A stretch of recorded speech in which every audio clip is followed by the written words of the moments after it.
ನಮಸ್ಕಾರ, ಕರುನಾಡು ಟಿವಿಗೆ ಸ್ವಾಗತ. ನಾನು ವಿನುತಾಜ್. ನಿನ್ನೆಯ ದಿನ ಭಾರತ ಮತ್ತು ಪಾಕ್ ಸೇನೆಯ ಮಧ್ಯೆ ದೊಡ್ಡ ಮಟ್ಟದಲ್ಲಿ ಘರ್ಷಣೆಯಾಗಿದೆ.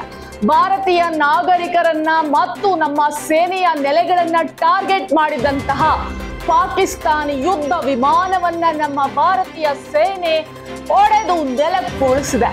ಆಪರೇಷನ್ ಸಿಂಧೂರಕ್ಕೆ ಪ್ರತಿಯಾಗಿ ಪಾಕಿಸ್ತಾನದ ಸೇನೆ ನಮ್ಮ ಭಾರತದ ನಾಗರಿಕರನ್ನ ಗುರಿಯಾಗಿಸಿಕೊಂಡು ನಿನ್ನೆ ದಾಳಿಯನ್ನ ನಡೆಸಿತ್ತು. ಪಾಕ್ ಈ ಕೃತ್ಯಕ್ಕೆ ಪೂರ್ಣ ಭಾರತದ 15 ಮಂದಿ ಸಾವನ್ನಪ್ಪಿದ್ರು. ಈ ರೀತಿಯಲ್ಲಿ ಯುದ್ಧವನ್ನ ಮಾಡುವ ಮೂಲಕ ಭಾರತೀಯ ಸೇನೆಗೆ ಪಾಕಿಸ್ತಾನ ರಣವಿಲ್ಯೆಯನ್ನ ಕೊಡುವ ಮೂಲಕ ಯುದ್ಧಕ್ಕೆ ಆಹ್ವಾನವನ್ನ ನೀಡಿದೆ. ಪಾಕ್ನ ಈ ಕೃತ್ಯಕ್ಕೆ ಕೆರಳಿದಂತಹ ಭಾರತ ಪಾಕಿಸ್ತಾನದ ಮೇಲೆ ನಿನ್ನೆ ಬೆಳಗ್ಗೆ ಮತ್ತು ಮಧ್ಯಾಹ್ನ ಲಾಹೋರ್, ಕರಾಚಿ ಮತ್ತು ಇಸ್ಲಾಮಾಬಾದ್ನಲ್ಲಿ ಡ್ರೋನ್ನ ದಾಳಿಯನ್ನ ನಡೆಸಿದ್ದು, ಇದೀಗ ಪಾಕಿಸ್ತಾನ ಛಿದ್ರವಾಗಿದೆ.